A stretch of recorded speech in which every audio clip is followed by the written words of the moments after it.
Allah Yahweh Shem Shah. Shalom to the left. I'm just looking at this news and it just popped up not too long ago. I've been watching different stuff that's going on today, seeing what's trending in the news. And when I thought about the mind frame that a lot of people are in right now, this scripture came to my mind when it says a gift destroys the heart. Because, let me go to it real quick. A lot of people, they forget about what's really taking place right now. You know, they got this little 5G tower stuff going on. And this stuff going on with this hoax virus thing they got going on. And they talking about all this mass death. And the mass death really gonna come from these missiles. And I'm gonna go into some scriptures and pull that up.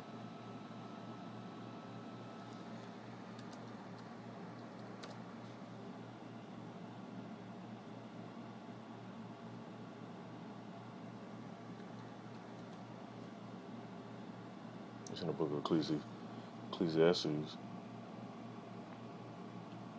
chapter 7, verse 7. It says, surely oppression maketh a wise man mad, and a gift destroyeth the heart. Because when you being oppressed, you be mad because you're mad at the conditions. You think about what's really going on. As soon as you get that gift, though, you forget about all that shit. Now, in the book of Exodus, in chapter 23, verse 8, it say, do not accept a bribe, for a bribe blinds those who see and twist the words of the righteous. And hey, that's what you see going on, because a lot of people have been asking me about this little stimulus check. And when you get online, like I've been on Twitter, just looking at random shit on the side. And that's all you see really trending. Now, the serious thing that's going on right now, I'm going to read one more scripture too. Just for edification's sake. But the serious thing you see going on, it says U.S. moves missile defense system to Iraq against Iran-backed militia.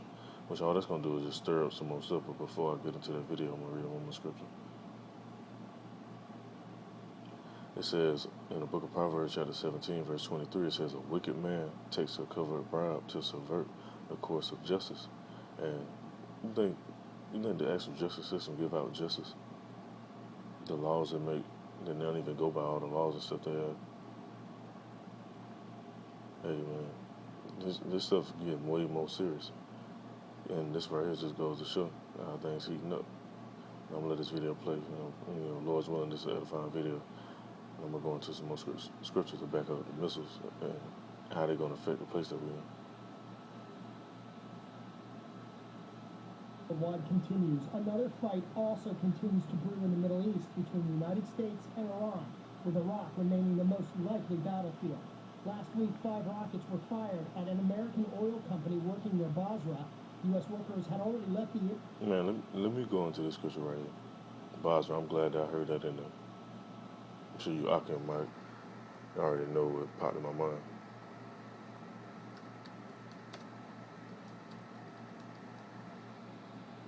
It's in the book of Isaiah, chapter 63, verse 1.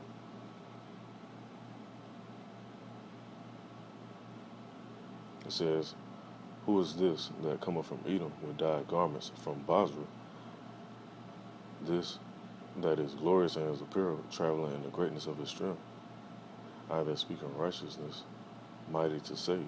And they're talking about Yahweh Shah, because that's who's going to come back and deliver the elect. And simultaneously, they're going to go to war with these Edomites. That's why they got the space station and the Space Force and all the other little different space branches up in space. Because they know what's coming, so they preparing to fight on the ground and in the air. Meanwhile, while they fighting on the ground, they're going to be fighting each other. And then once they actually see Yahweh Shah coming close enough, then they're going to turn to fight him, along with the angels and Michael leading behind Yahweh Shah. Let me read on some more. Go to verse 2.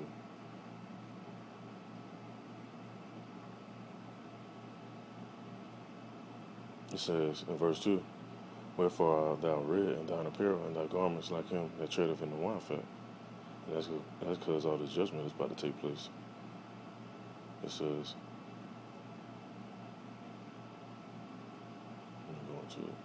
it says in verse 3, I have tried in the winepress alone, and of the people there was none with me, for I will tread them in my anger, and trample them in my fury, and their blood shall be sprinkled upon my garments, and I will stain all my raiment. Now this don't sound like God is all love and And Jesus loved everybody to me right there. You read into that. I'm reading verse 4. I'm going to go down some more. And this is the judgment on the nations. So another scripture I'm going to bring out is talking about the nations being gathered over there in the valley of Jehoshaphat. Well, in verse 4, it says, "For the day of vengeance is in my heart, and the year of my redeem is come." And who's going to be redeemed? The elect. And who the vengeance is going to be taken out on? These nations, including our own people. Because back then, our own people was killing the prophets and offered up Yahweh Shah to be put to death too. Now, let's see.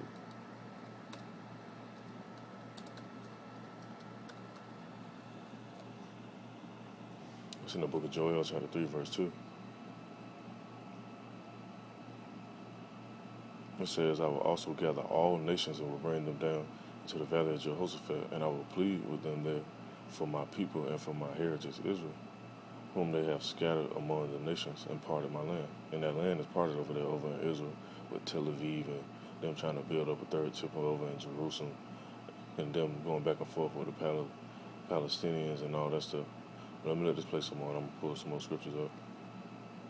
Area, it's unclear who was behind the attack, but on April 1st, President Trump warned that his administration received intelligence that Iran, or one of its proxies, was planning a strike on U.S. forces in Iraq, tweeting that if U.S. troops are attacked, quote, Iran will pay a very heavy price. Indeed, now the U.S. has offered $10 million for information on Hezbollah commander Sheikh Mohammed al-Qahtani, who was a close associate, friend, and battlefield colleague of Iranian General Qasem Soleimani. And see, they just stirring up strife, man, because them taking out that general, they ain't forget about that. Now they got a bounty on this commander. And you know they trying to send a drone at his ass, too. So through the spirit, man, this stuff finna escalate real high. This little virus stuff and this other shit, this ain't nothing but a distraction from what's really going on with this war stuff over there.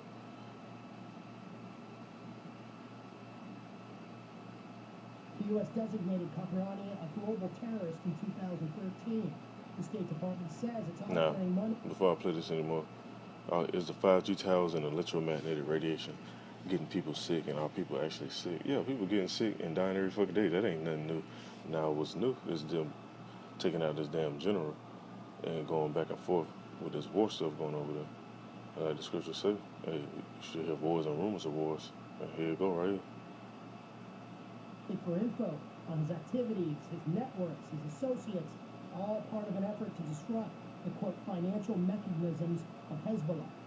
And while the coronavirus pandemic may have tempered any immediate attacks on U.S. forces, the U.S. isn't taking any chances and has moved Patriot missile batteries into Iraq, including at Al-Assad Air Base outside of Baghdad, where Iran launched a ballistic missile attack on U.S. troops back in January. Former Pentagon official Michael Maloof said the move is aimed at protecting U.S. forces and assets there. The United States appears to be consolidating its forces there to certain bases with the idea that it ultimately will move out within the next, what we're hearing now, possibly 2 years. Whether or not Iraq's new Prime Minister-designate Mustafa al-Kadhimi, the country's former intelligence head, can bridge the ongoing hostilities in the region remains unclear. He is Iraq's third Prime Minister-designate in 10 weeks, but he also appears, at least for now, to have support from both Tehran and Washington, D.C. And then the question will be whether he will be able to form a cabinet.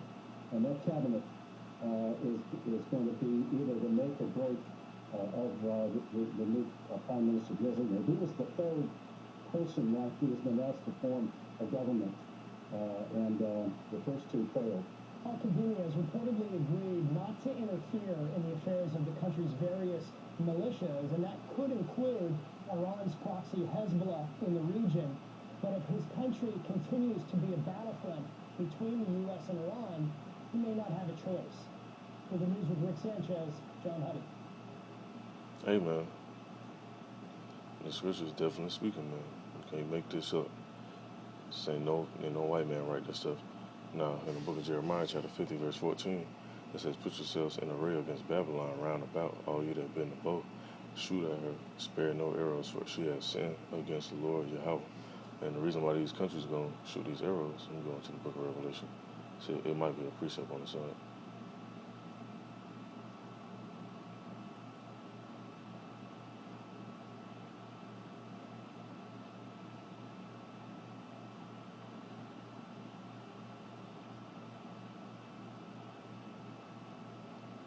This ain't the one I was looking for, but this is definitely a good one. It's in the book of Habakkuk, chapter 2, verse 8. It says, because thou hast spoiled many nations, which the U.S. government definitely spoils various nations, whether they be down in South America, going out to Alaska, draining all the oil and shit from out there. That's why them earthquakes been hitting out there like that. Taking resources from out of Africa, even over there in China, South Korea, Japan, all these different areas in the world. It says, because thou hast spoiled many nations, all the remnant of the people shall spoil thee, because of men's blood, and for the violence of the land, of the city, and of all that dwell therein. And that's another scripture I was looking for in the book of Revelation. It's talking about the spirits going into these kings.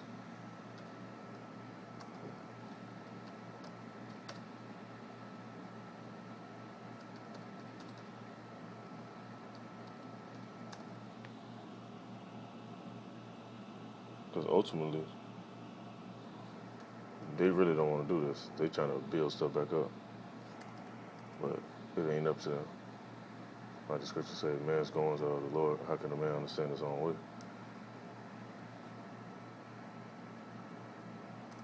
And also, it's a scripture that says, the king's heart is in the hands of the Lord, and he turneth whatsoever he may. Now, I'm going to this other scripture real quick.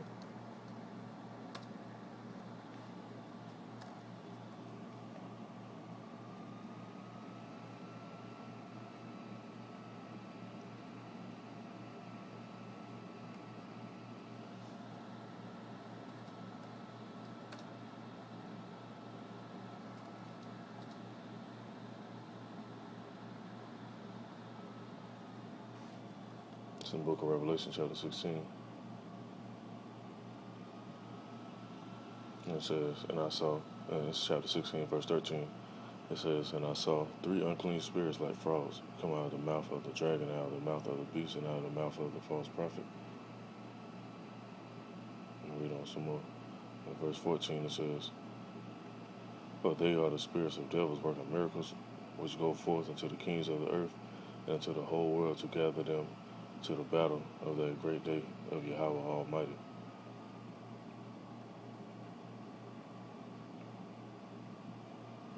It says, behold, I come as a thief in the night. Blessed is he that watcheth and keepeth his garments, unless he walk naked, and they see his shame. And hey, you should be watching, paying attention to the news. There's other stuff that's really going on, not the little distractions and the little mediocre stuff. And it says, in verse 16, it says, he gathered them together into a place called in the Hebrew tongue Armageddon.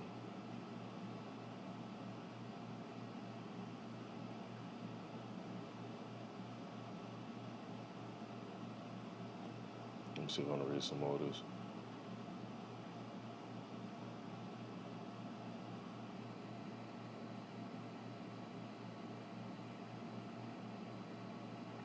Yeah, I'm gonna finish this off. I'm just read the last little bit of this. In verse 17 it says, and the seventh angel poured out his vial into the air, and there came a great voice out of the temple of heaven from the throne, saying, it is done. And there were voices and thunders and lightnings, and there was a great earthquake, such as was not since men were upon the earth, so mighty an earthquake, and so great. And that's because the missiles gonna drop. And the scriptures say that. Also it says the earth shall reel to and fro like a drunkard. And the reason why it's gonna move like that, because once them nukes start dropping, they're going to start shaking up the earth. Verse 19, it says, and the great city was divided. And the great city is talking about America, because America is referred to as the great city also. It says, and the great city was divided into 3 parts, and the cities of the nations fell. And great Babylon came into remembrance before Yahweh to give unto the cup of wine the fierceness of his wrath. And every island fled away, and the mountains were not found. And the reason why, because once the missiles drop, once again, the earth shaking like a drunkard, water going to move, and land gonna be covered. And it says, and there fell upon men a great hail out of heaven, every stone about the weight of a talent. And man blasphemed Yahweh because of the plague of hell, for the plague thereof was exceedingly great. And that plague ain't gonna hit the elect, but the ones that do hit, hey, they're gonna be cursing and asking God why and all this other stuff. That's why I say blessed is he that watcheth, because hey, if you're watching and you're paying attention and keeping your garments, that means you're doing what you're supposed to be doing. So I just want to bring this out because I seen this in the little news feed or whatever. Lord's witness was edifying. Call all y'all about Shem Shah and Shalom to the left.